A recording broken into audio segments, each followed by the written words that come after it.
जय हिंद साथियों, स्वागत है आप सभी का संपूर्ण जीके जीएस चैनल पर। साथियों देखिए, अभी का जो हम लोग का क्लास है यह बिहार बीएससीसी नई भर्ती 2023 के लिए लिया किया जाता है। और ये जो है डेली सुबह में एक प्रैक्टिस सेट लिया जाता है। और इसका बहुत ही जल्द जो कि किरण क्लासेस का हम लोग क्लास पहले कर रहे थे, जो कि बीच में किसी कारणवश बंद कर दिया गया था, उसका भी क्लास हम आज नहीं तो कल से स्टार्ट कर देंगे। तो देखिए, अभी जो हम लोग ये बुक पढ़े हैं वो है रुक्मणी पब्लिकेशन का वॉल्यूम 1 है, जिसमें टोटल 24 सेट से दिए गए हैं। यह एक टेस्ट सीरीज है विथ डिस्कशन के साथ, और हम लोग भी इसे विथ डिस्कशन के साथ ही कंप्लीट करते हैं। और इससे पहले हम लोगों ने रुक्मणी पब्लिकेशन का ही क्वेश्चन बैंक को कंप्लीट किया है, जिसमें टोटल 12 सेट्स दिए गए थे। टोटल उसमें 12 सेट्स दिए गए थे, क्वेश्चन बैंक थे रुक्मणी पब्लिकेशन के ही। तो जो भी बच्चे हमारे चैनल पर नए हैं वो वीडियो के डिस्क्रिप्शन में जाएं, वहाँ पर प्लेलिस्ट का लिंक मिल जाएगा, या फिर चैनल के प्लेलिस्ट में जाएं, वहाँ पर सारा आपको अरेंज करके अच्छे से रखा गया है। सारे वीडियो को वॉच करिए और अपने तैयारी को 0 स्तर से एक अच्छे स्तर तक लेकर जाइए। और देखिए, अभी के क्लास में हम लोग देखेंगे 6 नंबर प्रैक्टिस सेट, और इस बुक का भी हम लोगों ने 5 प्रैक्टिस सेट पहले कंप्लीट कर लिया है। तो जो भी बच्चे नए आए हैं वो सारे वीडियो को पहले वॉच करिए, जा करके चैनल के प्लेलिस्ट में सारा वीडियो अरेंज करके रखा गया है। चलिए, तो आज का हमारा पहला क्वेश्चन कह रहा है कि ताजे पानी की सबसे बड़ी झील लेक सुपीरियर कहाँ स्थित है। तो यह जो है संयुक्त राज्य अमेरिका में स्थित है। ताजे पानी की सबसे बड़ी झील लेक सुपीरियर झील जो है यह कहां पर स्थित है, तो यह संयुक्त राज्य अमेरिका में स्थित है। Option number A is the right answer. और देखिए, सुपीरियर लेक का क्षेत्रफल जो है यह लगभग 82,100 वर्ग किलोमीटर हो जाएगा। कितना है? 82,100 वर्ग किलोमीटर है सुपीरियर लेक का क्षेत्रफल। और सुपीरियर लेक जो है यह यूएसए एवं कनाडा के बीच में स्थित है। कहां पर स्थित है? तो सुपीरियर लेक जो है यह यूएसए एवं कनाडा के मध्य में स्थित है। चलिए नेक्स्ट क्वेश्चन देखिए, क्वेश्चन नंबर 2 कह रहा है हमारा कि किस पंचवर्षीय योजना के अंतर्गत समाज में समाजवादी ढांचे की स्थापना का संकल्प लिया गया था। तो इसका राइट आंसर हो जाएगा द्वितीय पंचवर्षीय योजना। Option number B right answer. देखिए, द्वितीय पंचवर्षीय योजना के अंतर्गत जो है समाज में समाजवादी ढांचे की स्थापना का संकल्प लिया गया था। और इसको और एक पॉइंट याद रखिएगा कि भारत में द्वितीय पंचवर्षीय योजना जो है यह जो है 1 अप्रैल 1956 से 31 मार्च 1961 तक चलाई गई थी। भारत में द्वितीय पंचवर्षीय योजना है, यह जो है 1 अप्रैल 1956 से कब तक चलाई गई थी? तो 31 मार्च 1961 तक चलाई गई थी। इसको आप लोग नोट कर लीजिएगा। चलिए नेक्स्ट क्वेश्चन देखिए। नेक्स्ट क्वेश्चन कह रहा है हमारा कि निम्न में से किसने कम से कम 2 बार नोबेल पुरस्कार प्राप्त किया है। तो किसने 2 बार नोबेल पुरस्कार प्राप्त किया है? तो इसका राइट आंसर हो जाएगा मैडम क्यूरी ने प्राप्त किया है। Option number B is the right answer.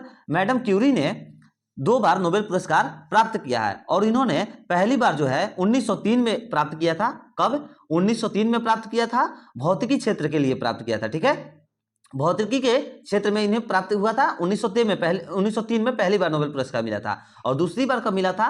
तो 1911 में मिला था, और यह जो है रसायन के क्षेत्र में मिला था इनको। ठीक है, चलिए नेक्स्ट क्वेश्चन देखिए। सविनय अवज्ञा आंदोलन में गांधी जी के बाद सत्याग्रह का नेतृत्व किसने किए थी? तो इसका सही आंसर हो जाएगा सरोजिनी नायडू ने की थी। Option number D is the right answer, Sarojini Naidu. देखिए, सविनय अवज्ञा आंदोलन में गांधी जी के बाद सत्याग्रह का नेतृत्व सरोजिनी नायडू ने की थी। Option number D is the right answer, Sarojini Naidu. Next question देखिए, क्वेश्चन नंबर 5 का है हमारा कि ग्राम पंचायत कौन सा कर नहीं लगा सकता है। तो ग्राम पंचायत जो है यह कृषि कर नहीं लगा सकता है। Option number A is the right answer. और ग्राम पंचायत को टैक्सेस लगाने की शक्ति है। ठीक है, ग्राम पंचायत को कर लगाने की शक्ति प्रदान है। ठीक है, कर का मतलब ही होता है टैक्सेस। ठीक है, इसको आप लोग याद रखिएगा कि ग्राम पंचायत को कर लगाने की शक्ति है। चलिए नेक्स्ट क्वेश्चन देखिए। नेक्स्ट क्वेश्चन कर रहा है हमारा कि खासी भाषा किसमें सम्मिलित है। तो खासी भाषा जो है यह किसमें सम्मिलित है? तो खासी भाषा ऑस्ट्रो एशियाटिक उपकुल की मोन खमेर शाखा में सम्मिलित है। Option number B is the right answer. Khasi भाषा जो है ऑस्ट्रो एशियाटिक उपकुल की मोन खमेर शाखा में सम्मिलित है। Option number B is the right answer. चलिए नेक्स्ट क्वेश्चन देखिए। नेक्स्ट क्वेश्चन कह रहा है हमारा कि भारतीय संविधान में संसद के दोनों सदनों की नियुक्ति बैठक का प्रावधान किस देश के संविधान से प्रेरित है। तो कौन से देश के संविधान से प्रेरित है? तो Australia. Option number A is the right answer. देखिए, भारतीय संविधान में संसद के दोनों सदनों की संयुक्त बैठक का प्रावधान ऑस्ट्रेलिया के संविधान से प्रेरित है। Option number A right answer, Australia. और एक चीज याद रखिएगा कि संसद के संयुक्त अधिवेशन की अध्यक्षता लोकसभा अध्यक्ष करते हैं। क्या? तो संसद के संयुक्त अधिवेशन की अध्यक्षता लोकसभा अध्यक्ष करते हैं। इसको आप लोग जरूर याद रखिएगा, बहुत ही ज्यादा महत्वपूर्ण पॉइंट है। चलिए नेक्स्ट क्वेश्चन देखिए, क्वेश्चन नंबर 8 का रहा है हमारा, भारत में उगाई जाने वाली अधिकतम कॉफी की किस्म है। तो वो कौन सा किस्म है जो कि भारत में बहुत ज्यादा उगाया जाता है? तो हो जाएगा arabica. Option number C is the right answer, arabica. देखिए भारत में अरेबिका जो है अधिकतम कॉफी उगाने वाली किस्म है। और कॉफी भारत में सबसे अधिक उत्पादन कर्नाटक में होता है। कहां पर होता है? तो कर्नाटक में सबसे ज्यादा भारत में कॉफी उत्पादन होता है। और विश्व में सबसे ज्यादा कहां पर होता है? तो ब्राजील में। विश्व में सबसे ज्यादा अगर पूछ दे तो ब्राजील में कॉफी उत्पादन होता है विश्व में, और भारत में तो कर्नाटक में सबसे ज्यादा होता है। सभी पॉइंट को आप लोग नोट करते रहिएगा बच्चे, और आप लोगों को फ्री में पीडीएफ प्रोवाइड करा दिया जाएगा हमारे टेलीग्राम चैनल पर। सभी के आंसर को नोट करते रहिए, पॉइंट को नोट करते रहिए, वहां पर आइए फ्री में पीडीएफ लीजिए, फिर उसके बाद अपना प्रैक्टिस सेट को मारिए और वहां पर मैच करिए कि आप लोगों का कितना सही होता है। ठीक है, तो चलिए देखते हैं नेक्स्ट क्वेश्चन। हमारा क्वेश्चन नंबर 9 कह रहा है कि किस योजना के अंतर्गत सरकार ने यह कृषि नीति बनाई जिसने हरित क्रांति को जन्म दिया। तो इसका राइट आंसर हो जाएगा तृतीय पंचवर्षीय योजना। Option number D is the right answer. देखिए तृतीय पंचवर्षीय योजना में जो कृषि का रूपरेखा तैयार किया गया वह हरित क्रांति के रूप में परिणित हो गई थी।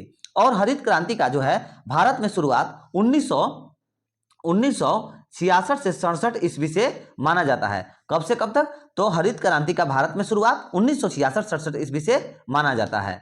चलिए नेक्स्ट क्वेश्चन देखिए, 10 नंबर क्वेश्चन कह रहा है हमारा, निम्नलिखित में से कौन सी भारत सबसे बड़ी कृत्रिम ताजे पानी की झील है। तो इसका राइट आंसर हो जाएगा ऑप्शन नंबर बी शिवाजी सागर झील। देखिए ये क्वेश्चन हम पहले भी आप लोगों को कराए हैं, मगर ये जो क्लास है हम लोग बीएससी का कर रहे हैं ना, ये क्वेश्चन दरोगा में पूछा गया था। ये क्वेश्चन पहले दरोगा में पूछा जा चुका है। ठीक है, देखिए इसका राइट आंसर क्या हो जाएगा? शिवाजी सागर झील। देखिए शिवाजी सागर झील जो है भारत की सबसे बड़ी कृत्रिम ताजे पानी की झील है। ठीक है, option number B right answer. और देखिए भारत की सबसे बड़ी कृत्रिम झील जो है वो है गोविंद सागर झील है। कौन सी झील है? भारत की सबसे बड़ी कृत्रिम झील है वो है गोविंद सागर। चलिए नेक्स्ट क्वेश्चन देखिए, क्वेश्चन नंबर 11 कह रहा है हमारा कि भारतीय आधिकारिक गोपनीयता अधिनियम कब पारित किया गया था जिसने प्रेस की स्वतंत्रता को प्रतिबंध कर दिया। यह भी क्वेश्चन पूछा हुआ है। यह भी क्वेश्चन लगभग परसों, हाँ 2-3 दिन पहले ये क्वेश्चन हम कराए हुए हैं आप लोगों को बीएससी के एक सेट में। इसीलिए बोलते हैं कि हर एक सेट आप लोग कंप्लीट किया करिए। साथियों क्वेश्चन जो है ना, जो भी क्वेश्चन आता है ना, ज्यादा दूर दूर से नहीं आता है, एक ही क्वेश्चन को रिपीट कर दिया जाता है। पिछले 5-10 साल का जो भी क्वेश्चन आता है वो सारा घुमा फिरा करके फिर से पूछ दिया जाता है। तो जो भी बच्चे इसीलिए बोलते हैं, तो जो हम लोगों ने पहले किया है ना क्वेश्चन बैंक, उसको आप लोग जाकर के जरूर कंप्लीट करिएगा, क्योंकि उसमें टोटल पहले का टोटल सेट्स करा दिया है, जो भी प्रीवियस ईयर का क्वेश्चन आंसर है। ठीक है, तो उसको आप लोग जरूर कंप्लीट करिएगा। देखिए ये क्वेश्चन हमारा क्या कर रहा था कि भारतीय आधिकारिक गोपनीयता अधिनियम कब पारित किया गया था जिसने प्रेस की स्वतंत्रता को प्रतिबंधित कर दिया। तो इसका राइट आंसर हो जाएगा 1904। Option number B is the right answer, 1904। Next question देखिए, भारतीय संविधान ने भारत को किस प्रकार वर्णित किया है। तो भारतीय संविधान ने भारत को जो है वर्णित किया है एक राज्यों का संघ। Option number B right answer हो जाएगा, एक राज्यों का संघ। भारतीय संविधान में भारत को एक राज्यों का संघ कहा गया है। चलिए नेक्स्ट क्वेश्चन देखिए, क्वेश्चन नंबर 13 क्या कह रहा है? क्वेश्चन नंबर 13 कह रहा है हमारा कि लोकसभा द्वारा पारित धन विधेयक राज्यसभा द्वारा भी पारित मान लिया जाता है यदि उच्च सदन उस पर किस समय सीमा में कार्य संपादन न कर सके। ठीक है, तो इसका सही आंसर हो जाएगा 14 दिन होता है। Option number B right answer, 14 दिन होता है। देखिए लोकसभा के द्वारा पारित धन विधेयक को राज्यसभा यदि 14 दिनों के अंदर स्वीकृत नहीं करता है तो दोनों सदनों द्वारा पारित मान लिया जाता है। और धन विधेयक जो है सर्वप्रथम लोकसभा में ही लाया जा सकता है। धन विधेयक सर्वप्रथम लोकसभा में लाया जाता है। ठीक है, चलिए नेक्स्ट क्वेश्चन देखिए, क्वेश्चन नंबर 14 का रहा है, थोड़ा इसको आप लोग जूम करिए। ठीक है, हाँ चलिए अब देखिए नेक्स्ट क्वेश्चन नंबर 14 हमारा क्या कह रहा है, सरदार वल्लभ भाई पटेल की तुलना निम्नलिखित में से की जाती थी। तो किससे की जाती थी? तो इसका राइट आंसर हो जाएगा Bismarck. Option number D is the right answer, Bismarck. Sardar Vallabh Bhai Patel की तुलना बिस्मार्क से किया जाता था। इसको आप लोग याद रखिएगा, option number D right answer. और याद रखिएगा कि भारत के प्रथम गृह मंत्री और उप मंत्री जो थे वह सरदार पटेल थे। ठीक है, सरदार पटेल थे कौन? भारत के प्रथम गृह मंत्री और उप गृह मंत्री थे। ठीक है, उप प्रधानमंत्री थे। और देखिए सरदार पटेल को जो है भारत का लौह पुरुष भी कहा जाता है। सरदार पटेल को भारत का लौह पुरुष भी कहा जाता है। चलिए नेक्स्ट क्वेश्चन देखिए, 15 नंबर क्वेश्चन कह रहा है हमारा कि सूर्य के रहस्यों को जानने हेतु आदित्य L1 अंतरिक्ष यान भारत से श्रीहरिकोट से सतीश धवन अंतरिक्ष केंद्र से इसरो द्वारा सफलतापूर्वक कब लॉन्च किया गया? तो कब लॉन्च किया गया? तो इसका सही आंसर हो जाएगा, इसका राइट आंसर हो जाएगा 2 सितंबर 2023 को लॉन्च किया गया था। ठीक है, option number B is the right answer, 2 सितंबर 2023। देखिए, सूर्य के रहस्यों को जानने के लिए आदित्य L1 अंतरिक्ष यान जो है भारत के श्रीहरिकोट के सतीश धवन अंतरिक्ष केंद्र से इसरो द्वारा सफलतापूर्वक 2 सितंबर 2023 को लॉन्च किया गया था। और देखिए, पृथ्वी से जो है सूर्य की दूरी कितनी है, तो इसको भी नोट रखिएगा, पृथ्वी से सूर्य की दूरी 150 मिलियन है, 150 मिलियन किलोमीटर है। और पृथ्वी से चंद्रमा की दूरी कितनी है, तो यह 3,84,400 किलोमीटर है। कितना है? 3,84,400 किलोमीटर पृथ्वी से चंद्रमा की दूरी है। नेक्स्ट क्वेश्चन देखिए, किसी वस्तु का पूंजी तथा उत्पादन का अनुपात किसका माप है? तो इसका राइट आंसर हो जाएगा ऑप्शन नंबर बी, उत्पादन की प्रति इकाई में निविष्ट पूंजी की राशि। Option number B is the right answer.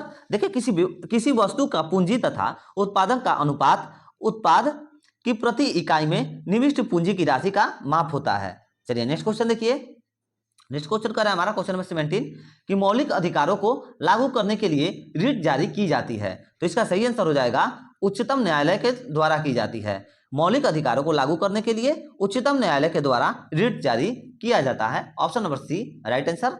Next question देखिए, 69वां राष्ट्रीय फिल्म पुरस्कार 2023 में सर्वश्रेष्ठ अभिनेता किसे चुना गया है? तो किसे चुना गया है? तो यह अल्लू अर्जुन को चुना गया है। Option number D right answer, Allu Arjun को चुना गया है।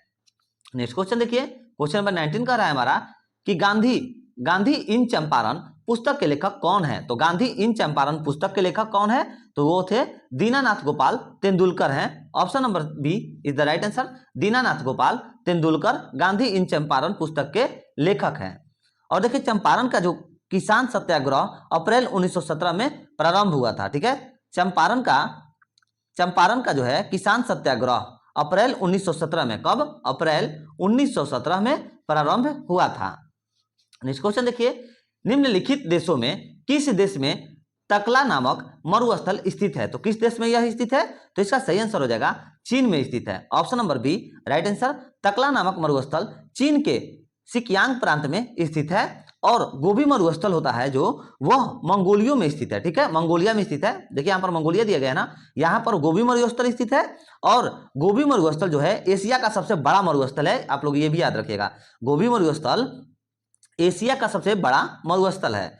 चलिए नेक्स्ट क्वेश्चन देखिए, मानचित्र बनाने के विज्ञान को कहते हैं? तो मानचित्र बनाने के विज्ञान को हम लोग क्या कहते हैं? तो उसे कार्टोग्राफी कहते हैं। Option number A is the right answer, मानचित्र बनाने के विज्ञान को हम लोग कार्टोग्राफी कहते हैं।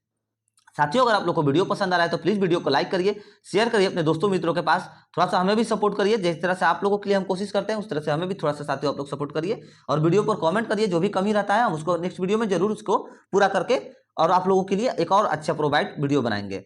देखिए नेक्स्ट क्वेश्चन हमारा कह रहा है, क्वेश्चन नंबर 22 कह रहा है कि मुद्रा स्फीति के अंतर्गत, तो क्या हो जाएगा इसका राइट आंसर? मुद्रा स्फीति के अंतर्गत जो है मुद्रा का मूल्य घटता है। Option number A is the right answer, मुद्रा स्फीति के अंतर्गत मुद्रा का मूल्य घटता है। Option number A right answer हो जाएगा। 23 क्या कर रहा है कि 10 सितंबर 2023 को इंडोनेशिया बैडमिंटन मास्टर्स का खिताब किसने जीता है? तो यह जो है किरण जॉर्ज ने जीता है। Option number D is the right answer. 10 सितंबर 2023 को इंडोनेशिया बैडमिंटन मास्टर्स का खिताब जो है यह किरण जॉर्ज ने जीता है। और आप लोग एक चीज याद रखिएगा कि किरण जॉर्ज जो है यह एक पुरुष का नाम है। ठीक है, यह एक पुरुष का नाम है, इसको आप लोग जरूर याद रखिएगा। किरण जॉर्ज एक पुरुष है, ना कि स्त्री, क्योंकि इनका नाम किरण जॉर्ज जो है ना, तो इससे बहुत सारे बच्चे कंफ्यूज हो जाते हैं, इसीलिए बतला दिया। और देखिए इंडोनेशिया बैडमिंटन मास्टर का खिताब जो है किरण जॉर्ज ने जापान के कू ताकाहाशी को हरा करके जीता है। किसको हरा करके? तो जापान के कू ताकाहाशी को हरा करके जो है ये कौन? किरण जॉर्ज ने इसे जीता है। चलिए नेक्स्ट क्वेश्चन देखिए, क्वेश्चन नंबर 24 कह रहा है हमारा कि राष्ट्रीय कृषि अनुसंधान प्रबंधन अकादमी कहाँ स्थित है? तो यह हैदराबाद में स्थित है। Option number B is the right answer. राष्ट्रीय कृषि अनुसंधान प्रबंधन अकादमी हैदराबाद में स्थित है। और इसकी स्थापना अगर पूछ दे तो आप लोग बता दीजिएगा सिंपल से कि इसकी स्थापना 1976 में हुई थी। और भारतीय कृषि अनुसंधान संस्थान जो है यह नई दिल्ली में अभी स्थित है। कहां पर स्थित है? तो नई दिल्ली में स्थित है। नेक्स्ट क्वेश्चन देखिए, क्वेश्चन नंबर 25 कर रहा है कि भारत में निम्नलिखित में से किस प्रकार की बिजली का उत्पादन सर्वाधिक होता है? तो तापीय बिजली का उत्पादक जो है भारत में सबसे ज्यादा होता है, सर्वाधिक होता है। Option number B right answer. और देखिए भारत में कोयला से सबसे अधिक बिजली प्राप्त किया जाता है। भारत में सबसे ज्यादा कोयला से बिजली प्राप्त किया जाता है, इसको भी आप लोग जरूर याद रखिएगा। चलिए देखिए नेक्स्ट क्वेश्चन कह रहा है हमारा कि जब स्वतंत्रता की माउंटबेटन योजना स्वीकार की गई उस समय भारतीय राष्ट्रीय कांग्रेस का अध्यक्ष कौन थे? तो इसका सही आंसर हो जाएगा आचार्य जेबी कृपलानी थे। Option number D is the right answer. देखिए जब स्वतंत्रता की माउंटबेटन योजना स्वीकार की गई थी उस वक्त भारतीय राष्ट्रीय कांग्रेस का अध्यक्ष जो थे वह आचार्य जेबी कृपलानी थे। Option number D is the right answer, Acharya J B Kripalani.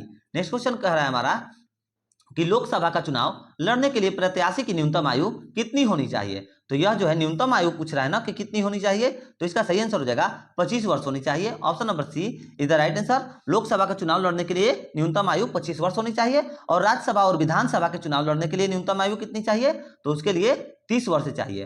Rajya Sabha और विधान परिषद के लिए चुनाव लड़ने के लिए न्यूनतम आयु 30 वर्ष चाहिए। इसको भी आप लोग जरूर से जरूर याद रखिएगा। और नेक्स्ट क्वेश्चन देखिए हमारा क्वेश्चन नंबर 28 कह रहा है कि यह विचार किसने विकसित किया था कि साधन ही उद्देश्यों को औचित्य बनाते हैं? ठीक है, तो इसका सही आंसर हो जाएगा महात्मा गांधी ने किए थे। Option number D is the right answer. Mahatma Gandhi ने कहा था साधन ही उद्देश्यों का औचित्य बनाते हैं तथा इस विचार को विकसित भी किए थे महात्मा गांधी ने। चलिए नेक्स्ट क्वेश्चन देखिए, क्वेश्चन नंबर 29 कह रहा है किसने कहा था कि स्वाद का वास्तविक स्थान जिह्वा नहीं बल्कि मन है? तो इसका राइट आंसर हो जाएगा महात्मा गांधी ने कहा था। Option number B is the right answer. Mahatma Gandhi ने यह कथन कहा था। और गांधी जी ने ही कहा था कि मेरा जीवन ही मेरा दर्शन है। गांधी जी ने एक और चीज कहा था कि मेरा जीवन ही मेरा दर्शन है। और गांधी जी ने एक और नारा भी लगाया था कि करो या मरो, जो नारा था यह गांधी जी ने कहा ही था। चलिए नेक्स्ट क्वेश्चन देखिए, क्वेश्चन नंबर 30 कह रहा है भारतीय संविधान की उद्देशिका में परिवर्तन किस संशोधन अधिनियम से किए गए थे? तो इसका राइट आंसर हो जाएगा 42वां संविधान संशोधन अधिनियम 1976। Option number C is the right answer. देखिए भारतीय संविधान में अब तक एकमात्र संशोधन उद्देशिक में हुआ जो कि वह 42वां संशोधन अधिनियम 1976 के द्वारा किया गया। ठीक है, option number C is the right answer. Next question देखिए, क्वेश्चन नंबर 31 कह रहा है कि संसद के किसी भी सदन के 2 सत्रों के बीच अंतराल किससे अधिक नहीं होना चाहिए? तो किससे अधिक नहीं होना चाहिए? तो इसका सही आंसर हो जाएगा 6 माह। Option number B is the right answer. संसद के किसी भी सदन के 2 सत्रों के बीच अंतराल 6 माह से अधिक नहीं होना चाहिए। और भारत में एक वर्ष में 3 सत्र आयोजित किया जाता है, इसको भी आप लोग याद रखिएगा। भारत में एक वर्ष में 3 सत्र आयोजित किया जाता है। वो सत्र का नाम नोट करिए, बजट सत्र, मानसून सत्र और शीतकालीन सत्र। चलिए नेक्स्ट क्वेश्चन देखिए, 32 नंबर क्वेश्चन कर रहा है एलोरा में गुफाएं और सौलकृत मंदिर किस धर्म के हैं? तो इसका सही आंसर हो जाएगा हिंदू, बौद्ध और जैन। ठीक है, option number D is the right answer. Hindu, बौद्ध और जैन हो जाएगा। Option number D is the right answer. देखिए हिंदू, बौद्ध और जैन सौलकृत मंदिर एलोरा के गुफाओं में अवस्थित है। Option number D right answer. Next question देखिए, अकबर के दरबार में सबसे प्रसिद्ध संगीतकार तानसेन का मूल नाम था? तो उनका तानसेन का मूल नाम क्या था? तो वो था Ramtanu Pandey. Option number C is the right answer, Ramtanu Pandey. देखिए अकबर के दरबार में रहने वाला तानसेन का मूल नाम रामतनु पांडे था। Option number C right answer. और तानसेन स्वामी हरिदास के शिष्य थे। तानसेन जो थे वह स्वामी हरिदास के शिष्य थे, ये भी आप लोग याद रखिएगा। नेक्स्ट क्वेश्चन देखिए, किस अधिनियम की महत्वपूर्ण विशेषता प्रांतीय स्वायत्तता थी? तो इसका सही आंसर हो जाएगा ऑप्शन नंबर ए 1935। देखिए 1935 अधिनियम की महत्वपूर्ण विशेषता प्रांतीय स्वायत्तता थी। Option number A is the right answer, 1935। और राज्यों में द्वैध शासन 1935 एक्ट के द्वारा ही समाप्त कर दिया गया था। राज्यों में जो है द्वैध शासन 1935 एक्ट के द्वारा ही समाप्त किया गया था। और नेक्स्ट क्वेश्चन देखिए, क्वेश्चन नंबर 35 कह रहा है म्यांमार देश की मुद्रा कौन सी है? तो म्यांमार देश की मुद्रा हो जाएगी क्या है? Option number B option number B is the right answer. Myanmar देश की मुद्रा कौन सी है? तो क्या है, इसको आप लोग याद रखिएगा।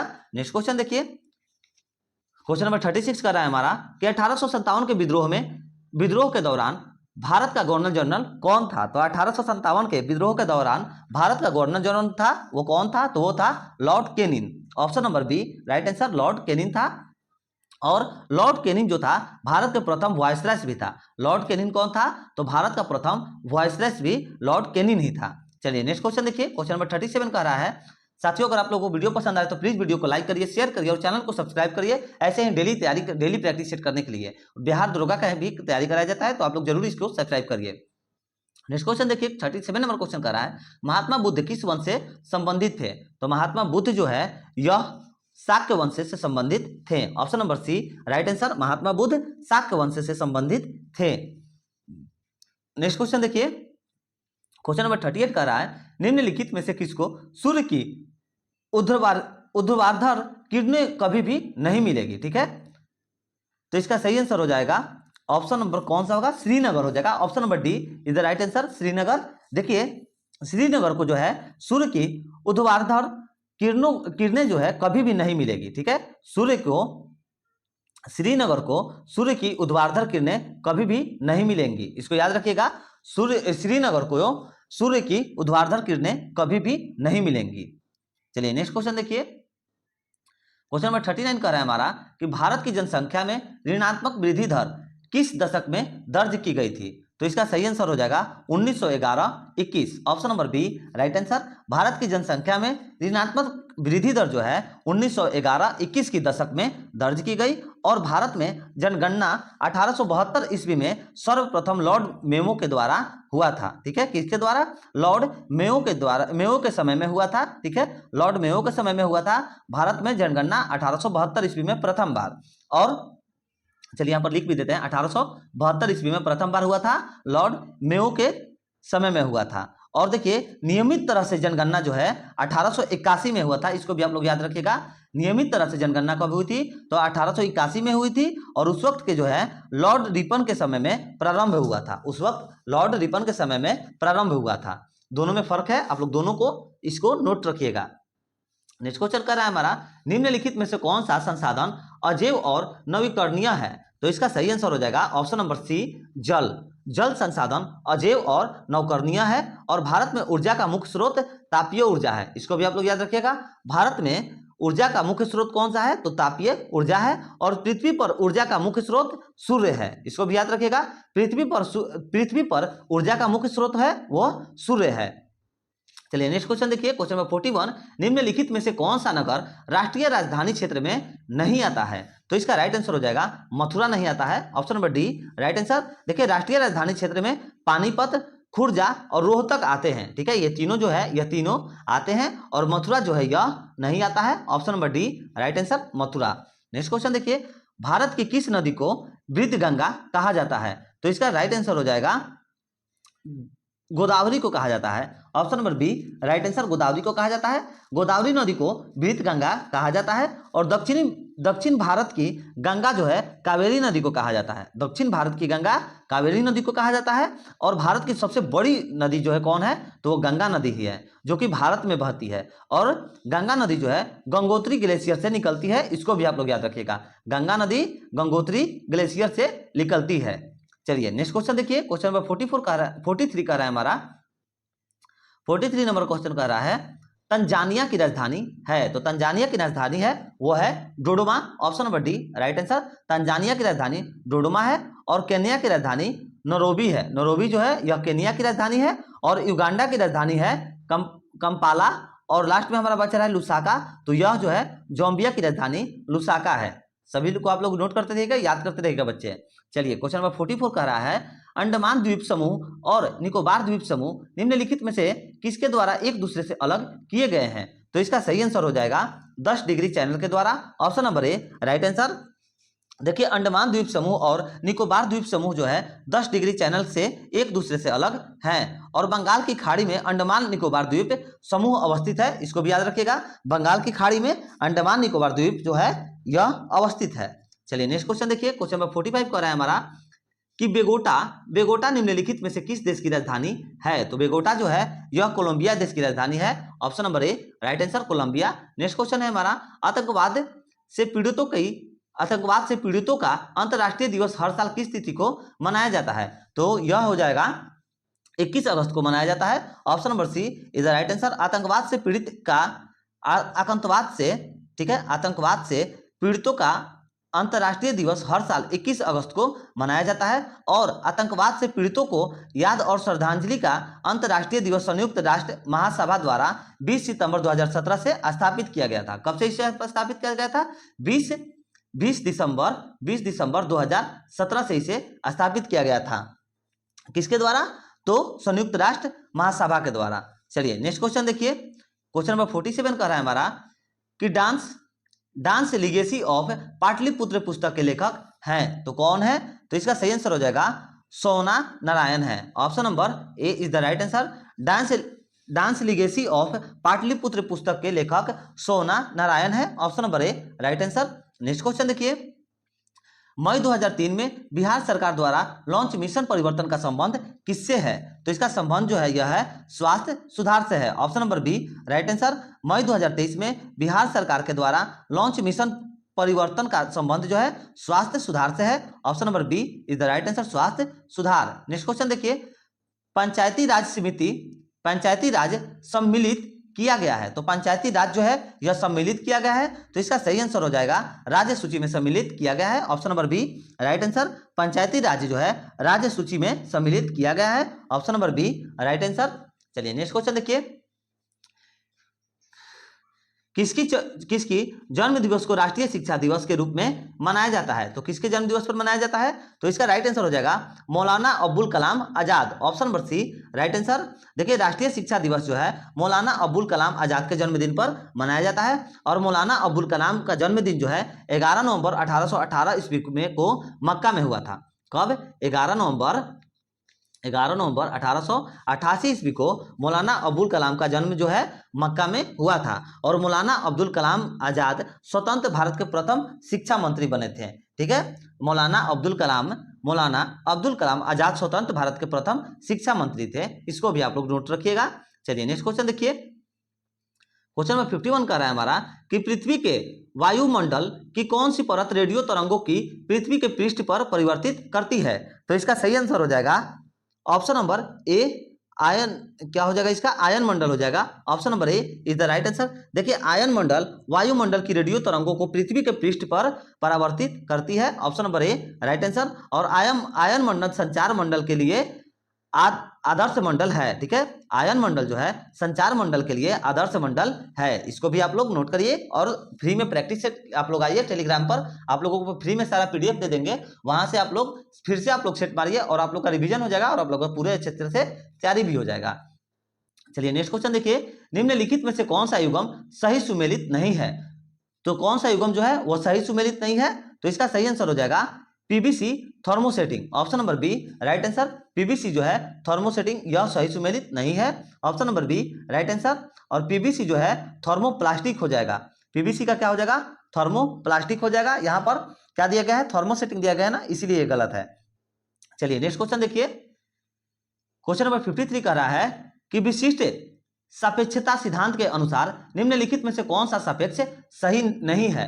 तो जो सही नहीं है वो हो जाएगा प्रकाश का वेग। Option number B right answer. विशिष्ट सापेक्षता सिद्धांत के अनुसार प्रकाश का वेग जो है वह सापेक्ष नहीं है। Option number B is the right answer. Next question देखिए, गैस के गुब्बारे में हाइड्रोजन गैस की जगह हीलियम गैस का प्रयोग किया जाता है क्योंकि वह जो है, देखिए ऊपर आइए, क्योंकि वह इन्फ्लामेबल है। ठीक है, option number C is the right answer, क्योंकि वह इन्फ्लामेबल है। गैसों के गुब्बारे में हाइड्रोजन गैस की जगह हीलियम गैस का प्रयोग किया जाता है क्योंकि वह इन्फ्लामेबल है। Option number C right answer. Next question देखिए, निम्नलिखित में से किसका पुनः आवर्तनांक 1 के निकटतम होता है? तो इसका राइट आंसर हो जाएगा वायु का होता है। Option number C right answer, वायु पुनः आवर्तनांक 1 के निकटतम होता है। चलिए नेक्स्ट क्वेश्चन देखिए, मणिक के रूबी और नीलम किसके ऑक्साइड हैं? तो मणिक के यानी कि रूबी और नीलम किसके ऑक्साइड हैं? तो इसका राइट आंसर हो जाएगा एल्यूमिनियम के ऑक्साइड है। ऑप्शन नंबर डी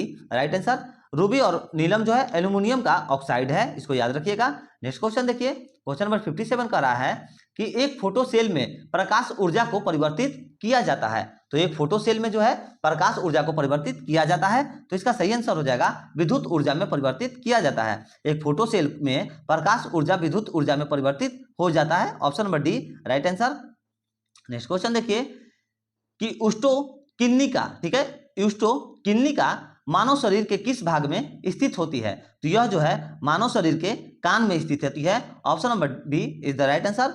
देखिए उष्टोकिन्निका जो है यानी कि श्रवण नलिका, ठीक है, मानव शरीर के कान में स्थित होती है और यह जो है कान, नाक और गले को जोड़ती है। यह जो है कान, नाक और गले को तीनों को आपस में जोड़ती है और इसके कारण ही मध्य कर्ण वातावरण में अचानक हुए हवा में बदलाव के कारण जो है यह झेल सकती है। चलिए नेक्स्ट क्वेश्चन देखिए, क्वेश्चन नंबर 59 कह रहा है हमारा, यदि मनुष्य की एक आंख होती तो यदि मनुष्य की एक आंख होती तो क्या होता? तो इसका सही आंसर हो जाएगा, देखिए दृश्य क्षेत्र कम हो जाता और पहला तो हो जाएगा दृश्य क्षेत्र कम हो जाता और क्या होता तो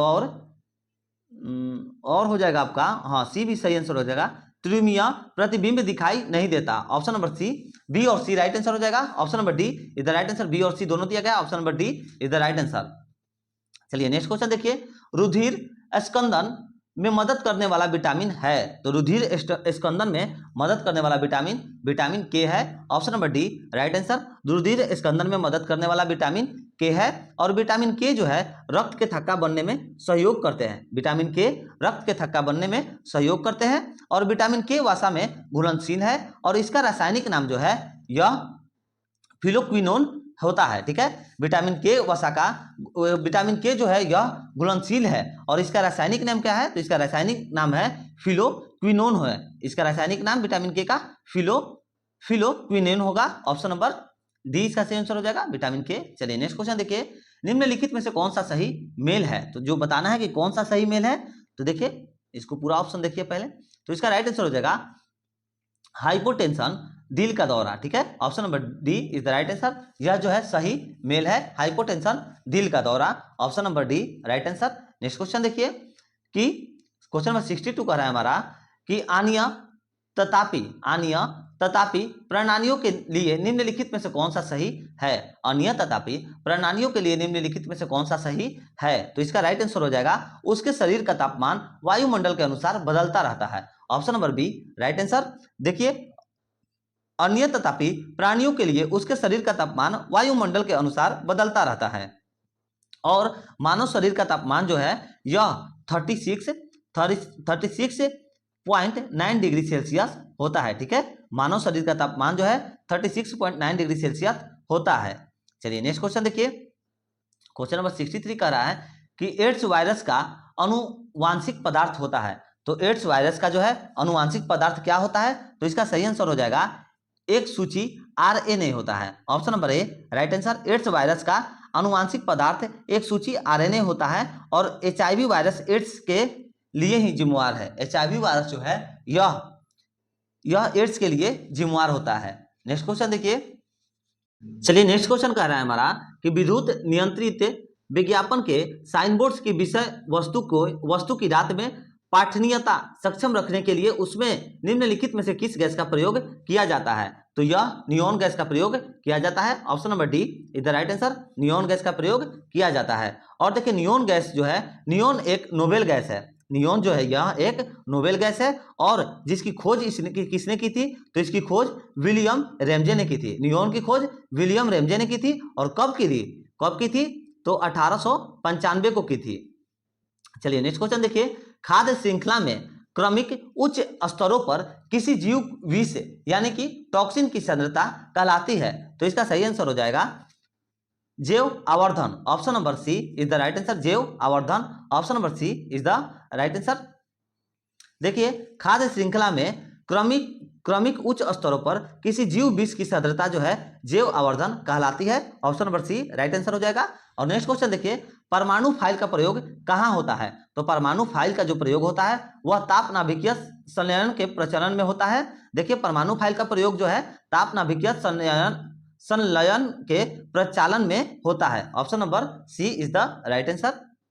नेक्स्ट क्वेश्चन देखिए 67 नंबर क्वेश्चन कर रहा है हमारा कि ताप ट्रेपेजियम, ठीक है, ताप ट्रेपेजियम जोन यानी कि टीटीजेड ताजमहल के चारों ओर डैश किलोमीटर स्क्वायर का एक अधिसूचित क्षेत्र है जो स्मारक को प्रदूषण से संरक्षित करने के लिए है। तो इसका सही आंसर क्या हो जाएगा? इसका हो जाएगा 10,400। Option number D right answer हो जाएगा। देखिए ताप ट्रेपेजियम जोन यानी कि टीटीजेड ताजमहल के चारों ओर 10,400 किलोमीटर स्क्वायर का एक अधिसूत्रित क्षेत्र है जो कि स्मारक को प्रदूषण से संरक्षित करने के लिए है।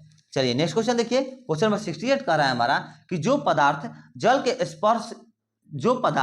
जल के संपर्क में आने पर तत्काल कोलाइडी विलयन बना लेता है उसे कहते हैं। देखिए ये क्वेश्चन पूछे गए हैं, ये क्वेश्चन कल के क्लास में पूछे गए हैं, दरोगा वाला बैच में ये क्वेश्चन था, ठीक है, दरोगा वाला बैच में ये क्वेश्चन था कि जो पदार्थ जल के संपर्क में आने पर तत्काल कोलाइडी विलयन बना लेता है उसे हम लोग क्या कहते हैं? तो उसको कहते हैं जलरागी colloid. Option number D is the right answer. जलरागी कोलाइड कहते हैं उसे। जलरागी कोलाइड जो है, जो कि पदार्थ जल के संपर्क में आने पर तत्काल कोलाइड विलयन बना लेता है। चलिए इसका सही आंसर हो जाएगा ऑप्शन नंबर डी जलरागी कोलाइड। नेक्स्ट क्वेश्चन देखिए गामा किरणें क्या होती है? तो गामा किरणें जो है यह रेडियो सक्रिय पदार्थों द्वारा उत्सर्जित ऊर्जा युक्त किरणें होती है। Option number C right answer. Gamma किरणें रेडियो सक्रिय पदार्थों द्वारा उत्सर्जित एक ऊर्जा युक्त किरणें है। Option number C right answer हो जाएगा। नेक्स्ट क्वेश्चन देखिए एक अणु ग्लूकोज के पुनः ऑक्सीकरण से प्राप्त होते हैं तो इसका राइट आंसर हो जाएगा 38 अणु ATP. Option number B right answer 38 अणु एटीपी। नेक्स्ट क्वेश्चन देखिए समुद्री खरपतवार निम्न में किसका महत्वपूर्ण स्रोत है? समुद्री खरपतवार निम्न में किसका महत्वपूर्ण स्रोत है? तो इसका सही आंसर हो जाएगा आयोडीन का। Option number C right answer. देखिए समुद्री खरपतवार आयोडीन का महत्वपूर्ण स्रोत है और खाने वाला नमक जो कि सोडियम क्लोराइड होता है का आयोडीन एक महत्वपूर्ण अवयव है, ठीक है। और आयोडीन की कमी से घेंघा रोग होता है, उसको भी याद रखिएगा, आयोडीन की कमी से घेंघा रोग होता है। चलिए नेक्स्ट क्वेश्चन कर रहा है हमारा कि सामान्यतः 1 से 3 वर्ष के शिशुओं में प्रोटीन की कमी से निम्नलिखित में से कौन सा रोग होता है? तो इसका सही आंसर हो जाएगा क्वाशियोकर, ठीक है, क्वाशियोकर होता है। Option number C is the right answer. Kwashiorkor होता है। देखिए सामान्यतः 1 से 3 वर्ष के शिशुओं में प्रोटीन की कमी से क्वाशियोकर रोग होता है। Option number C right answer. और प्रोटीन की कमी से शिशुओं में जो है यानी कि बच्चों में सूखा रोग हो जाती है, ठीक है। कौन सा रोग होता है बच्चों में? तो सूखा रोग होता है प्रोटीन की कमी की वजह से। चलिए नेक्स्ट क्वेश्चन देखिए जड़ों द्वारा अवशोषित जल शीर्ष तक पहुंचता है तो जड़ों के द्वारा अवशोषित जल जो है यह शीर्ष तक पहुंचता है तो उसे क्या कहा जाता है? तो इसका सही आंसर हो जाएगा जाइलम द्वारा पहुंचता है। Option number B right answer. जड़ों द्वारा अवशोषित जल शीर्ष तक जाइलम द्वारा पहुंचाया जाता है, ठीक है। ऑप्शन नंबर पहुंचता है यानी पहुंचा एक ही बात है। ऑप्शन नंबर बी हो जाएगा इसका राइट आंसर जाइलम के द्वारा। चलिए नेक्स्ट क्वेश्चन देखिए क्वेश्चन नंबर 74 कह रहा है कोशिकाओं के अध्ययन से संबंधित जैविका की शाखा को कहते हैं तो क्या कहते हैं? तो इसका सही आंसर हो जाएगा साइटोलॉजी कहते हैं। Option number A right answer. कोशिकाओं का अध्ययन से संबंधित जैविकी को साइटोलॉजी कहते हैं। Option number A right answer.